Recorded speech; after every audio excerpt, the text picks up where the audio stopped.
Both.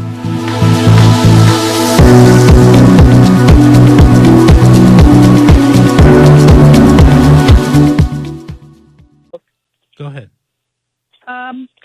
So my 3-year-old granddaughter was placed with the biological father on September 23rd. That was after the adjudication hearing. And her mother, my daughter, retained parental rights. I had been the monitor for my daughter and granddaughter since 2018. And recently the social worker got upset with me because she felt that I was complaining too much about the father. And she told me that I could not see my granddaughter anymore. And so what I'm wondering is, where can I go from here? And do grandparents have any visitation rights? And because I am an approved monitor, do I have the right to continue to monitor my daughter? Well, it depends, all right? You have rights, but they can be, weakened or sometimes taken away from you depending on what you do or say or not do or say.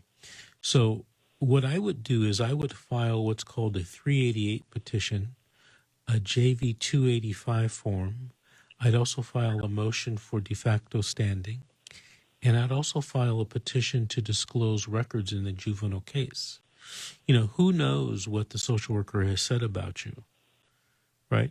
And I get a lot of these calls from, relatives where the social worker has decided, I don't want grandma involved anymore. She's just causing too many problems. Now, sometimes, grandma may be, causing problems that she shouldn't be. Sometimes, they're just making up stuff because, you don't think the child should be placed with the father. I mean, these are very, very... Well, I have my email transactions, and if you go through them, there's nothing that I have done. I have not complained about him. But what she's upset about is, I sort of confronted her about the fact that the communication between her and I and the father is not good, and that we need to work on that because, the communication was getting mixed up, and she didn't like that. Right. That was one of the problems. So here's what, Margaret, this is what I tell everyone. If a social worker makes a decision that you don't like, you either, number one, have to just accept it and leave it alone, or number two, get an attorney and go to court and fight it. That's what you have to do.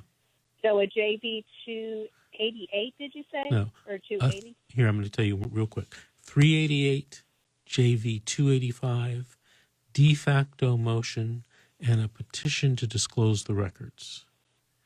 Okay. All right. Margaret, I want to thank you for calling. Thank you for listening.